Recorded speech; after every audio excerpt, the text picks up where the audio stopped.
오늘이 드디어 사사기가 끝나는 날입니다. 제가 이렇게 보니까 4월 26일부터 사사기를 했어요. 그러니까 오늘 11월 22일이니까 딱 7달을 한 것 같습니다. 7달 동안에 사사기를 이 모양 저 모양으로 보면서 우리가 함께 은혜를 나눴죠. 오늘은 그 마지막 21장이자 이 사사기의 결론 부분에 해당하는 부분입니다. 여러분, 사사기의 기록 목적은 사사들의 영웅담이 아닙니다. 크게 세 가지라고 볼 수 있는데, 첫 번째로는 하나님의 약속을 믿지 못하고 주신 땅에서 이방인들을 쫓아내지 못할 때 그들이 끝끝내 얼마나 그들에게 올무가 되었는지, 그러니까 하나님께서 주셨다라고 하면 믿음을 가지고 다 쫓아내고 그것을 점령해야 되는데, 거기에 100% 믿음이 되지 못해서 그들을 놔뒀어 그들을 통해서 얼마나 그들에게 올무가 되는지를 보여줍니다. 두 번째로는 하나님을 떠나서 하나님을 왕으로 삼지 않은 백성들은 악순환이 계속되는 악순환의 사이클을 반복한다라는 거죠. 이게 얼마나 문제가 되는지를 보여주죠. 우리에게도 마찬가지입니다. 또한 세 번째로, 그렇기 때문에 우리의 삶에서 오직 하나님만이 왕이 되셔야 된다라는 것을 증명하듯이 사사기는 이야기한다라는 것입니다. 그래서 이 사사기는 한마디로 말하면 신명기 학파의 대표적인 신학을 갖고 있어요. 신명기에 뭐라고 나옵니까? 축복과 저주를 이야기하죠. 그러니까 신명기 학파에서 나오는 신학은 하나님의 말씀에 순종하면 복 받을 것이고 불순종하면 저주를 받는다. 중간은 없습니다. 이거냐 저거냐 둘 중에 하나를 이야기하는 것을 보여준다라는 거죠. 이스라엘 백성들은 이 21장의 이야기를 통해서 온전한 신앙을 서지 못한 것에 대해서 계속 누누이 문제가 되고 해결받아도 또 그것을 반복하는 일을 계속 이어서 결국 신앙은 있었지만 삶의 실패가 반복되면서 오는 후회가 이 사사기가 전체적으로 우리에게 주는 메시지다라고 말할 수 있습니다. 오늘 21장에도 결과적으로는 이 베냐민 지파하고 전쟁을 했죠, 지난주에. 그리고 나서 그 전쟁한 이후에 바로 된 이야기입니다. 1절에 보니까 이스라엘 사람들이 미스바에서 이제 전쟁 후에 맹세하기를 누구든지 우리 가운데 딸을 베냐민에게 아내를 주지 않겠다. 그러니까 베냐민 지파를 우리의 원수였기 때문에 그들과는 교류하지 않겠다. 근데 말로만 한 게 아니라 맹세했다. 그들의 맹세는 그냥 하는 말이 아니라 철저하게 그것을 지켜야 되는 맹세를 말하는 거죠. 또 하나의 맹세를 하죠. 5절에 보니까 이스라엘 자손이 이르되 이스라엘 온 지파 중에 총회에 함께해서 여호와 앞에 올라오지 아니하는 그들은 맹세컨대 반드시 죽일 것이다. 그러니까 마지막 21장에는 맹세를 두 가지 하는데, 베냐민 지파에게 딸을 주지 않을 것, 또 전쟁에 함께 참여하지 않은 지파를 진멸할 것. 말 그대로 자신들과 한마음 한뜻이 되지 않은 사람들은 아주 선절을 하고 굉장한 페널티를 주겠다라는 것입니다. 그런데 그렇게 맹세를 하고 되돌아보니까 2절에 저녁까지 울면서 이르기를 3절에 어쩌다가 우리가 이렇게까지 돼서 베냐민 지파가 끊어지고 사라지게 만들었느냐. 이제 현실 인식이 이제 온 거죠. 이러다가 우리 12지파 중에 한 지파가 완전히 진멸해서 화가 나서 여기까지 왔는데, 이제는 우리가 그들과 맹세까지 해서 그들은 대가 끊어지고 여자들도 없고 남자들만 600명밖에 안 남은 상태였다라는 것입니다. 또 하나, 길르안 야베스라는 종족이 보니까 총회에 참석하지 않았죠. 길르안 야베스는 므낫세 지파에 속해 있었습니다. 이 므낫세 지파는 요셉의 아들이죠. 라헬의 두 아들이 누굽니까? 요셉과 베냐민이죠. 그래서 베냐민을 치러 갈 때 이 므낫세 반지파에 속해 있었던 길르안 야베스가 함께 가지 않은 겁니다. 같은 친족이니까. 하지만 이것 때문에 그들에게 복수를 다짐하고 실제적으로 그들을 진멸시키고 거기에서 여자를 취해서 나중에는 베냐민 지파의 대를 잇는데 사용하는, 필요와 복수를 한꺼번에 하는 일을 자행하죠. 13절부터 25절까지는 베냐민 지파가 없어지면 안 되기 때문에 평화를 선포합니다. 그리고 나서 이제 모든 상황을 정리하고 보니까 베냐민 지파는 지난주에 읽었던 걸 보니까 600명이 남았어요. 그런데 지금 길르앗 야베스를 쳐서 처녀만 남겨보니까 400명밖에 되지 않죠.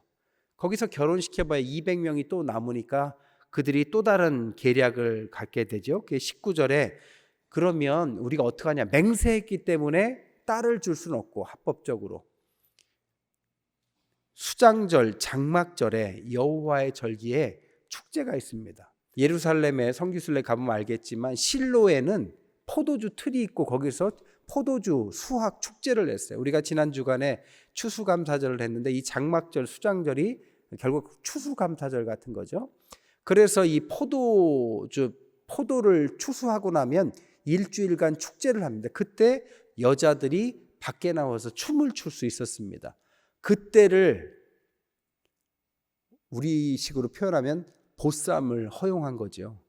그래서 부족한 처녀를 데려다가 베냐민 지파의 대를 이어라. 이게 오늘 있었던 다 모든 이야기입니다.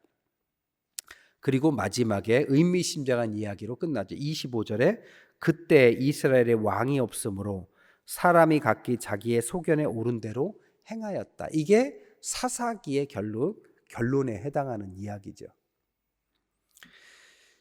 이 21장의 25절에 나온 이야기를 세 가지로 말할 수 있어요. 왜 이렇게 마지막으로 결론을 맺느냐? 그들은 마지막까지 하나님의 뜻보다는 자신들의 생각에 따라 움직입니다.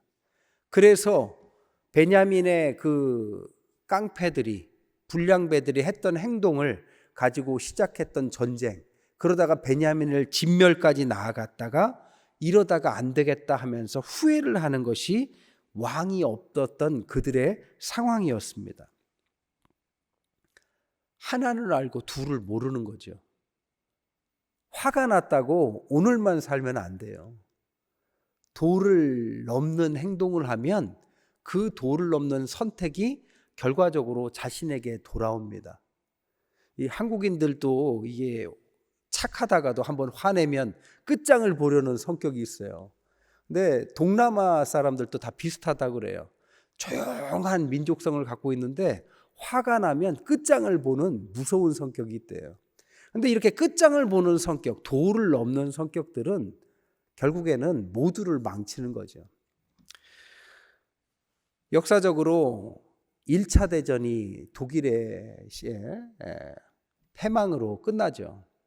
그런데 이 배상금을 요구하는데 그것은 한 나라가 갚을 수 있을 만큼의 배상금이 아니었습니다.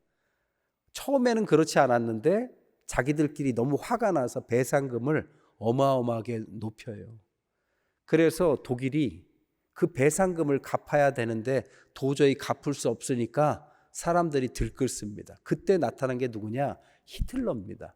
그래서 왜 우리가 이렇게 해야 되느냐 하면서 그들의 마음을 사고 결국에는 2차 대전으로 이어지죠. 2차 대전이 일어나서 배상금은 고사하고 거기 있는 사람들이 얼마나 많이 피해를 입었습니까?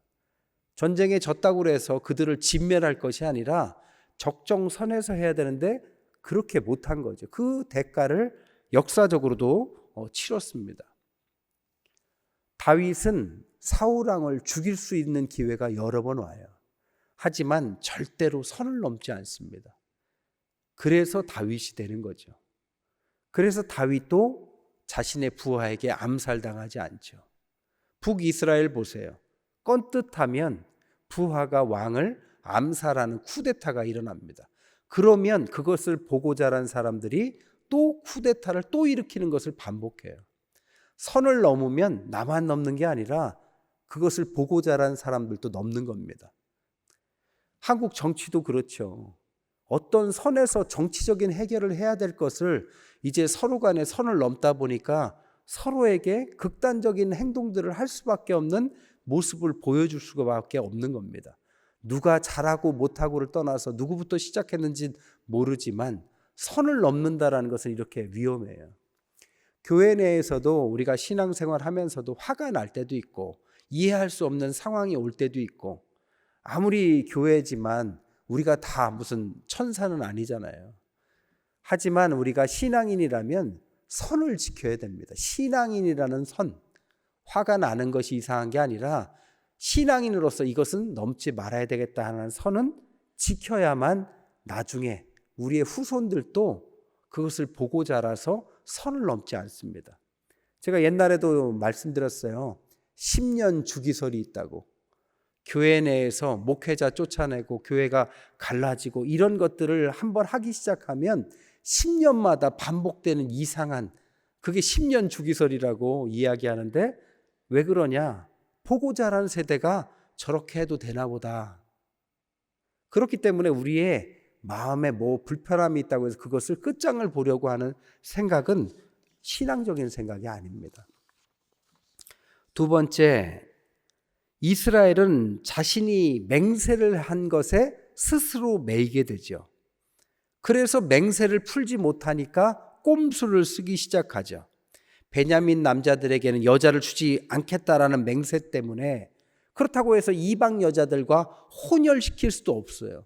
그러니까 아까 말한 것처럼 처녀들, 그것 때문에 앵한 길르한 야베스를 가서 진멸해서 처녀들을 데려와야 하고, 실로의 축제 때 춤추러 나온 처녀들을 보쌈을 해서 부모 가정을 떠나서 엄한 곳에서 생활을 할 수밖에 없는 처지를 만들었습니다. 누가 시킨 게 아니에요. 하나님이 시킨 것도 아닙니다. 자기들이 맹세해서 그래요. 그래서 주님께서도 맹세하지 말라고 그러잖아요. 할 수 없는 존재가 할 수 있다고 스스로 발목을 잡으면 그것이 누구에게 해가 끼치느냐? 아까 말한 것처럼 야베스 길르앗 사람들이 다 진멸, 죽임당하고 실로의 여인들, 약한 사람들로 그 불똥이 튀더라는 겁니다. 신앙은 우리의 연약함을 가지고 하나님 앞에 나아가는 것이지 하나님 앞에 나의 강함을 보여주는 것이 아닙니다. 연약함으로 나아가되 그것이 세상이 볼 때 강해 보이는 것뿐이지, 어떻게 저렇게 자신의 연약함을 드러내면서 하나님 앞에 강한 모습을 보여주느냐, 이것이지 우리가 강해져야지 해서 강함을 가지고 세상을 심판하듯이, 아니면 내 스스로의 어떤 신념을 가지고 사는 것이 아니다라는 거죠.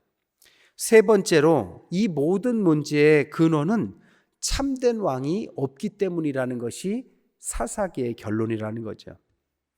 하나님을 왕으로 삼지 않은 사람에게는 길과 진리와 생명이 당연히 없는 것입니다. 그런 사람은 원칙이 없죠. 그냥 이럴 때는 이렇게 저럴 땐 저렇게 상황에 따라서 조변석계할 수밖에 없는 것이죠. 일관된 철학은 신앙 안에서 나옵니다. 길을 잃었을 때 뭐라고 합니까? 북극성을 보라고 그러잖아요. 그것을 보면 방향을 잃지 않듯이 하나님을 바라보면서 기준을 삼아야지, 내 기분이나 내 철학이나 내 생각을 가지고 기준을 삼으면 사람은 아침과 저녁이 달라져 버리는 것이죠. 결국 오늘까지 읽었던 이 21장까지의 교훈을 정리하자면, 첫 번째로는 이 사사기에는 타락, 그때 하나님의 징계, 백성들의 회개, 그리고 사사를 통한 구원, 다시 재타락, 이런 악순환의 반복을 계속 1장부터 21장까지 멈추지 않고 보여줬다라는 겁니다. 하지만 하나님은 21장까지 그들을 다 진멸하시지 않았다라는 거죠. 우리는 실수해도 하나님은 우리를 지켜주십니다. 그것은 은혜지 우리가 잘해서 그런 건 아니죠. 또 그것을 그러니까 하나님은 언제나 용서하실 것이다라고 쉽게 생각해서도 안 됩니다. 하나님은 우리의 연약함을 아시기 때문에 지켜주시고 때로는 구원을 주시고 회복시켜주지만 그것을 반복하는 모습을 사사기를 통해서 우리가 7개월간 봤다면 우리는 그러지 말아야 되겠다라는 것이 우리가 얻어야 될 교훈이라는 거죠. 그리고 25절에 이 마지막까지 왕이 없어서 자신의 원하는 소견대로 따라가는 이 사람들의 행태를 하나님은 절대로 원하지 않습니다. 그러지 말라는 것으로 마지막에 반대되는 말로 말씀하시는 거죠. 언발의 오줌 누기라는 게 있어요. 그때 그 상황만 모면하면 될 것 같지만 본질적 해결은 여기에 있는 것이 아니다라는 것입니다. 또한 오늘 마지막 장에서도 이 모든 문제를 해결하기 위해서 화풀이를 했는데 그게 결국에는 또 다른 문제를 계속 만들어내지 않습니까? 레위인의 범죄에서 베냐민 지파의 범죄로, 이스라엘의 범죄로, 길르앗 거민의 학살로, 실로의 납치극으로 하나를 해결하면 또 다른 더 큰 문제가 생겨요. 자기가 선택한 그 문제가 또 다른 문제를 낳아요. 해결이자 또 다른 문제를 꼬아놓는 그런 악순환을 반복했다라는 거죠. 왜? 하나님을 따라가지 않으니까요. 세상을 어렵다고 합니다. 왜? 우리가 세상에서 하는 선택이 우리를 중심으로 하기 때문이죠. 이 문제만 이렇게 해결하면, 근데 그 문제가 해결되면 그것 때문에 또 다른 문제가 생기는 것이 인간사라는 거죠. 하지만 주님 안에서 그리스도 예수를 통해서 이 모든 것들을 끝내셨다라는 것이 우리가 믿는 하나님의 은혜라는 것입니다. 마지막으로 이스라엘이 이 모든 일의 끝까지 자신의 신앙이라는 이름의 신념을 보여줍니다. 여러분, 신앙이라는 이름의 신념처럼 무서운 게 없어요. 이단들이 왜 이렇게 무섭습니까? 자신들이 옳다라는 신념 때문이죠. 이 신념은 아까도 말했지만 사람들을 희생시킵니다. 신앙은 우리의 연약함을 아시는 하나님께 우리가 연약함으로 나아갈 때 우리에게 참 자유를 주시는 것입니다. 그런데 신념은 우리가 하나님 앞에 신념을 가지고 나아가면 하나님 앞에 부러집니다. 바리새인들이 대표적인 사람들이죠. 자신의 의라는 신념을 가지고 사람들을 정죄하고 자신의 기준으로 거기에 도달하지 못하는 사람들은 죄인이라고 손가락질했는데 그 사람이 사실은 가장 위험한 사람들이었습니다. 교회 내에서 신앙을 깊이 있게 열심히 하는 건 좋지만 어떤 것들에 대해서 대단하게 했다라는 우월감을 갖고 있다면 그런 사람처럼 위험한 것이 없습니다. 나는 1000일간 기도를 멈추지 않았다거나, 나는 성경을 백독했다거나, 나는 기도해서 병이 나았다거나, 하나님의 은혜이지 그것이 자기의 의로 가는 순간에 그 사람은 교회에서 가장 무서운 존재가 됩니다. 그러면서 자신의 기준으로 너는 성경도 안 읽냐? 이런 식으로 말할 수밖에 없고, 넌 기도도 안 하는데 네가 신자야? 라는 식으로 우월감을 갖게 되는 거죠. 하나님 앞에서 잘못된 신념만큼 무서운 게 없죠. 베냐민 지파를 쓸어버리고 야베스 길르앗을 진멸하고 처녀를 빼앗고 실로암 축제에 처녀를 납치하는 이 모든 것이 결국에는 신앙의 이름이라는 신념으로 자행된 거라는 거죠. 살아있는 것은 부드러운 겁니다. 은혜 받으면 부드러워져요. 은혜 받지 못한 사람은 강합니다. 무서워요. 절대적이에요. 신앙의 이름으로 폭력을 자기도 모르게 행할 수 있어요. 그래서 은혜 받은 교회는 다들 바보 같아야 돼요. 그냥 실없이 웃고 서로를 도우려고 하고 손해봐도 좋아하고, 이게 은혜 받은 곳의 천국과 같은 모습인데 그렇지 않은 곳, 의라고 이야기하고, 세상에서도 그런 교회 있습니다. 세상에 교회들이 다 잘못됐다고 하고 그것에 피해서 자기들은 절대적인 법을 가지고 좋은 교회를 만들겠다라고 만든 사람들이 많아요. 근데 제가 볼 때 그런 것처럼 위험한 게 없고요. 대부분 보면 끝에 자기도 모르는 모순을 저지릅니다. 그게 더 힘든 거죠. 하려고 더 잘하려고 우리는 뭔가 바꾸려고 한 건데 그것이 도달하지 못하는 의이기 때문에 모순이 생기고 그러다 보니 엉뚱한 모습을 오히려 더 보여주죠. 말씀을 정리할게요.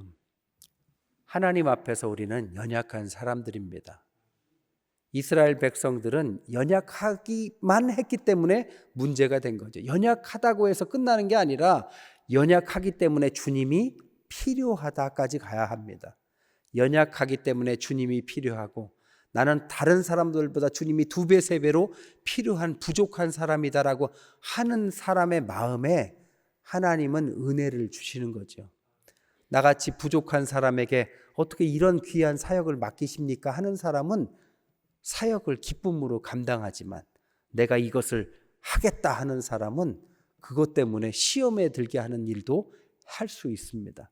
하나님의 일들은 부족한 사람들이 부족한 모습을 가지고 하나님 앞에 머리를 조아리고 순간순간 회개하며 주신 은혜를 감사해서 한 발자국 한 발자국 같이 가는 것이 신앙의 진수고 그것이 진정한 왕이신 주님을 따르는 백성의 모습입니다. 그런데 그렇게 따라가는 모습을 옆에서 가만히 보면 정말 그런 어려움 속에서도 훌륭한 인물들이 배출되고 그러한 속에서도 연약함 속에서도 가난 속에서도 진정한 깊이 있는 신앙이 나오고 그런 사람들의 희생을 통해서 진짜 구원받기 힘든 사람들이 들어와서 구원을 이루는 은혜가 다 부족하다라고 생각하는 연약한 사람들에 의해서 일어나는 하나님의 은혜입니다. 우리는 주님의 은혜 받은 사람이 돼야 하고 사사기의 결론처럼 아무리 우리가 강하게 신념을 갖는다 한들 그것은 또 다른 악을 만드는 또 다른 잘못을 저지른다. 절대로 우리는 그렇게 가면 안 되고 사사기를 통해서 하나님 앞에 진정한 왕은 주님이시고 왕 앞에 우리는 절대로 왕이 되려고 하는 교만을 꺾는 것이 진짜 우리를 살리고 우리 모두를 살리는 생명의 길이다라는 것을 배우고 깨달아 가시는 저와 여러분 되시기를 주님의 이름으로 간절히 축원드립니다.